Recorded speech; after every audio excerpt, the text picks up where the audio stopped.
at 1. Now we talk to BC, Brian Christopherson. Good morning. Brian. Hey, guys. How are you doing? Good. Happy Thanksgiving to you and your wonderful family. Before we go any further, I hope you're able to spend some downtime and not in a hotel room in Iowa getting ready for a 11 a.m. kick that we normally do. Yeah. Before we talk football and your trip to State College, let me sneak in a basketball question. Does this team feel different?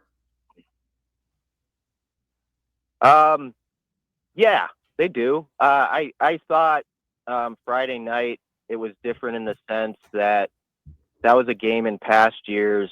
And I know there were a lot of Nebraska fans in the gym, but there was a good K-State contingent. And when KSU had that 11-0 run out of the break, and there were multiple moments after that where there was swings where you're like, okay, this is where it tips and this is where it ends up an 8-point loss. Like after the Jamarcus Lawrence foul, they called the flagrant on him. They're down about 5. You're like, I don't think they have a response to this, but they just kept coming back like 3 or 4 or 5 times with a nice little 5-0 run of their own. And you saw the experience on the roster really show through. Sammy, my boy, as Kent would call him, was always there to sort of get a big drive when they needed it. And then Braden Frager's been a revelation. I mean, he's just been an exciting redshirt freshman. And I got to be honest, I don't think I'm alone in this. Out of high school, and I'm saying this as a compliment to him, I didn't see it. I didn't think this was going to happen this quickly. I thought it was going to be more of a development project than it's been. And for him to come in, 6 games into his college career and have 2 20-plus games, be an MVP of a tournament like that, and just like not only just like play with them, but like I belong, I should be the guy taking the shot. Like I'm not afraid to take that shot. It's such a big deal for him to be at the level he's been at this early. I thought he'd be pretty good this year, but he's been even better than I thought. And that's even with a couple games where he probably didn't play his best and had a slight ankle injury. So that's been a big deal. Brian, it just seems like with Husker basketball, the development projects have gone the right way for that team. Let's talk about a football team where you were hoping that the development projects would have gone better throughout the year. My question to you is, how much different is this current, right now, November 25th, 2025? How much different is this Nebraska football team now compared to when they played at Arrowhead? Yeah, that's a good question. It makes you pause. That's the problem. It makes you pause a little bit. I felt like here's what was so disappointing about Saturday night. Mm-hmm. And I know that Matt Rule said, there are 8 missed assignments right off the jump on the first 8 plays defensively. I think on this show, like a week or 2 ago, we were kind of talking about the development thing. And I've been encouraged that they were starting to make some progress with that D-line and the run defense. And I was eager to see how they came out of the bye with it. Like, I really thought they were going to go there and be more formidable against the run. And just how easy it was for Penn State to lock on the blocks, get to the perimeter, which was all talked about in the days leading up the game, was really disappointing. And so I think it was a signal. Like, obviously there's some young guys who are just in their, first, second years of college that are going to be, I think, good players as it goes on. And we always knew that this would be a year of transitioning for that D line. Mm-hmm. But they're going to need some dudes out of the portal. And that was I guess, Matt, that was my biggest takeaway walking out of that stadium is, Rule had that press conference where he said, we're at that table with the other guys now to compete and stuff like that. And I think it's good that this is a development program and you've got to keep that as the base of it. But that portal season is going to be huge. We're going to see if they can do that, if they can be that team that's at the same table as others.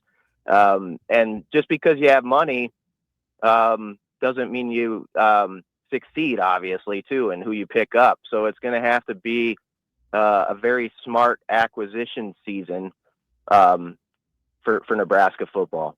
Yeah, you and I have seen a lot of Nebraska-Iowa games. The first game ever coached by Kirk Ferentz was in '99 against Nebraska. And that's a game that Eric Crouch runs over Brown, the defensive back for Iowa, and Bobby Newcomb had a monster day. They win 42-7. That was in '99. Now we're in 25. Kirk is still the head coach at Iowa. And we know the path that Iowa has had to beat Nebraska of late. Just wait for Nebraska to fall apart in the fourth quarter. Special teams will take over. I think Nebraska this year, they don't have Weejan, but they have a better overall special teams through 11 games than Iowa does. But comparing Nebraska and Iowa, do you think this type of game, that kind of an opponent for Nebraska, these games are won well before you ever get to kickoff? Yeah, they are. They're one in the off season in the weight room, and how you build up your team if you're strong enough, in the fourth quarter. And so this is a big test for Nebraska. And Rule said as much the other day. It's not about anything that you do necessarily Monday or Tuesday of this week, although that obviously helps. It's what you did, January through July in many ways. And, this kind of backtracks to Matt's question a little bit because I didn't completely answer it. The one thing maybe that you feel a little bit better about Nebraska, besides obviously special teams, but they did win a couple close games, and this will be an ultimate test. They've lost a couple close ones too, to see if Nebraska can truly, because I expect it to be tight and with 10 minutes left, it always is. Are they going to be comfortable in their skin out there the way Iowa always is? I mean, we've seen teams come in here from Iowa that have been favored. They're undefeated teams, honestly, that in one of the Mike Riley years, and Nebraska outplayed them and out-yarded them 200 yards. But Iowa just has that comfort about, as you mentioned in your question, Sharp, they're going to make that they're going to get that turnover. They're going to get that play, and Nebraska's going to walk into it.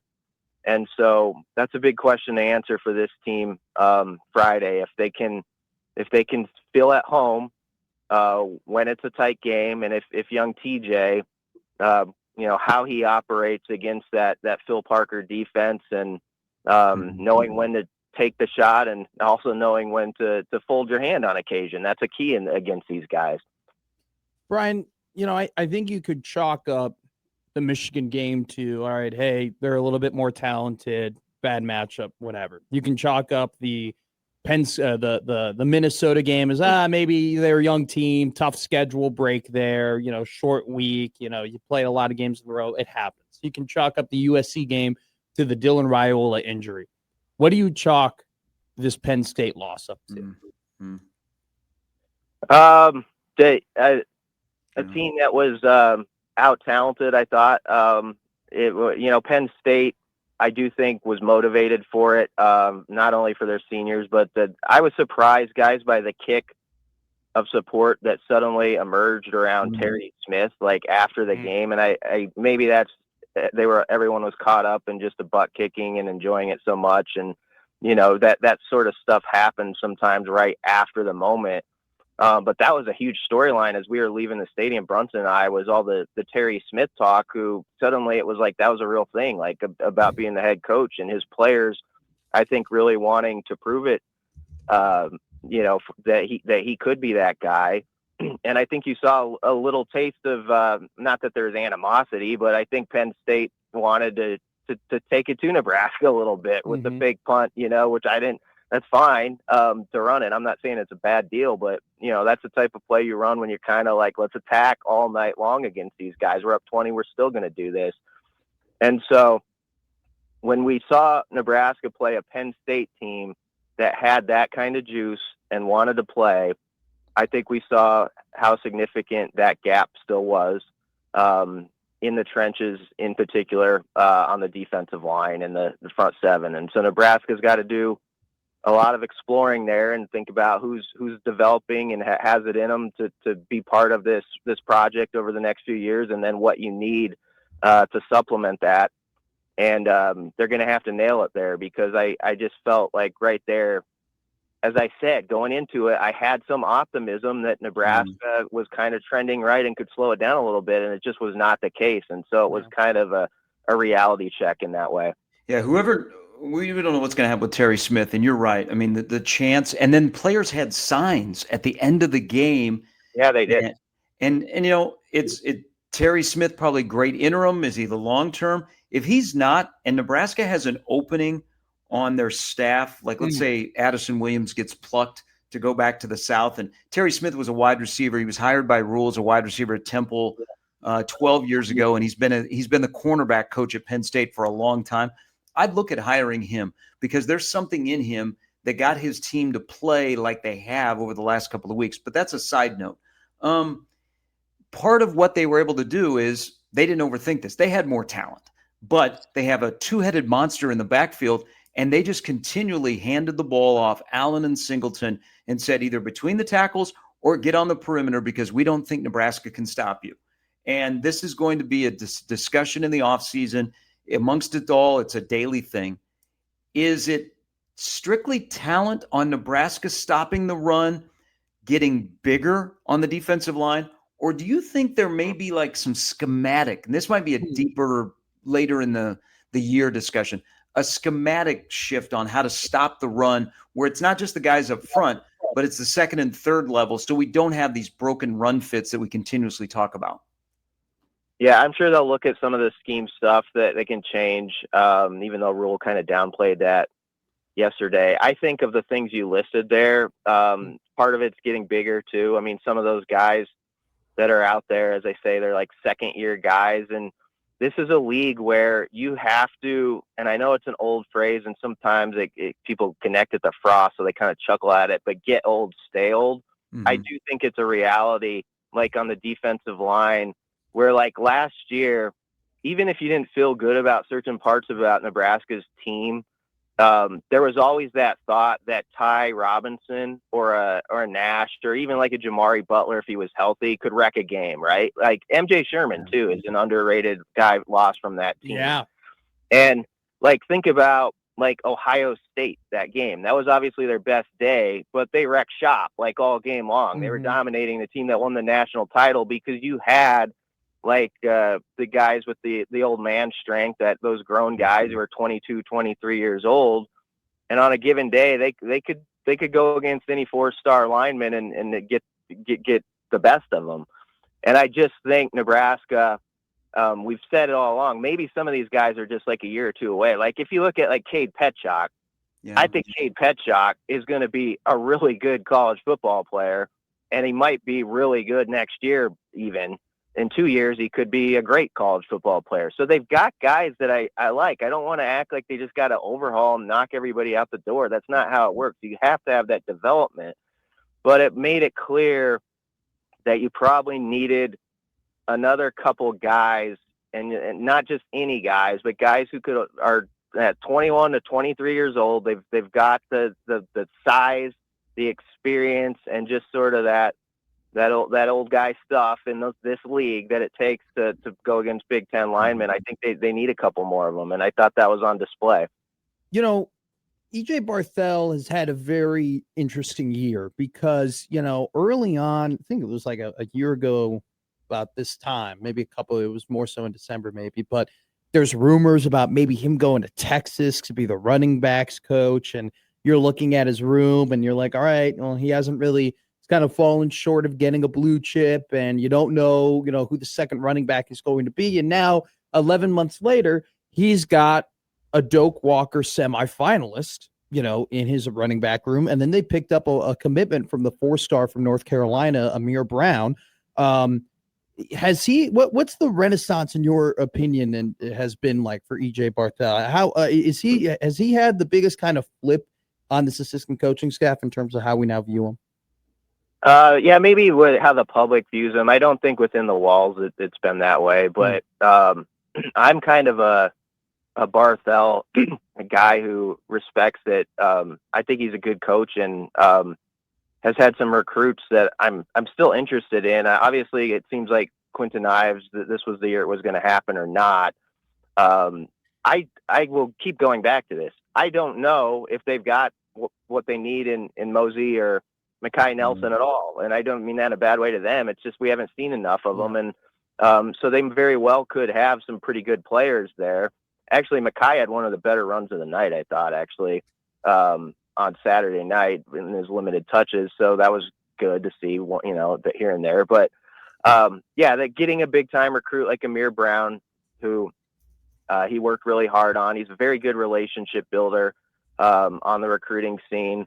And what Emmett's done has really taken the conversation, which we were kind of dwelling on for 5 or 6 weeks into the season about who's RB2, and it's just focused on, okay, basically it doesn't matter in a way because you've got a guy who's going to carry the ball 30 times this year, and that's just going to be the story of this season. And so I guess you could say maybe we've tabled some of those conversations. We'll see like what Mekhi and Mosey come out, looking like next year. What Emmett does is obviously a big thing, but of course, if Emmett leaves, they're going to probably need to find a guy, and they're going to need to nail it with that one too to add to the competition. So that will be a big part of the question you're asking the next 2 months. Like, what's your answer if that question pops up with number 21 no longer on this roster? Sure. Yesterday was a discussion about Rule said he wants his guys to play free. Iowa has an identity of games in the fourth quarter. They're going to find a way to win. And they have a handful of games this year where they've trailed in the fourth quarter. And the most recent was the Michigan State one. We're going in the fourth quarter. They'd played 3 quarters of bad offensive football, but their defense kept them in the game. So he used the word play free. Can we say, can you coach free? Because we haven't seen like a lot of, hey, let's be showboat Willie, and let's gamble, and let's have some trick plays, and let's get wide open, and let's just, let's just go out there and have fun, and let's just ball out. I mean, is that even a discussion? If you're talking about the players playing free, how about the coaches coaching free? Yeah, it could be. That's where it's funny because it'll be a tough team to do that against, I think, because I just think Iowa's not one of those teams you usually just trick or all that stuff. You sort of just got to line up and beat them straight up. But I think there's somewhat a mentality thing. It's like, can the players sense it, and the coaches, are you feeling like that freedom about this game? Do you feel loose? Do you have that vibe about you? And so that obviously permeates throughout your locker room. So that's going to be key this week. I was surprised by the answer or the thought that they weren't feeling free at Penn State. Because if there was a game where you should have felt that way, I thought it was actually that game to me, because not that something wasn't on the line, because obviously it was, by the way they got beat down, and it left such a bad taste in their mouth. It turned into one of those games that's sort of an eyesore on the schedule now. But going in, Penn State was favored by 7 to 10 points all week, and sort of like you have sort of that freedom within that. Like, you are the underdog here. You're in their place. People kind of think you got a bad draw having to go there late at night and all this stuff. Like, just go out there and ball out. Like, you use that sort of expectation that Penn State's going to win anyway to your advantage. And I was surprised that if that was actually how they were, and they were tight. Not that you shouldn't have some nerves for any game. I get that, but I don't get why you would have been that tight for that game. Because I didn't feel like they had a ton of pressure on them going out to Happy Valley. So that's, again, another reason why that was so disappointing. I just think it's just hard. I know they wanted to turn the page quickly, and I get it. They wanted to get back to town after that loss. But it's still hard to see Nebraska football, get beat 37 to 10, and then it's just sort of like, just got to move on, I think that's hard for some people. BC, as always, we appreciate it. Thank you. Have a wonderful Thanksgiving. We'll see you Friday.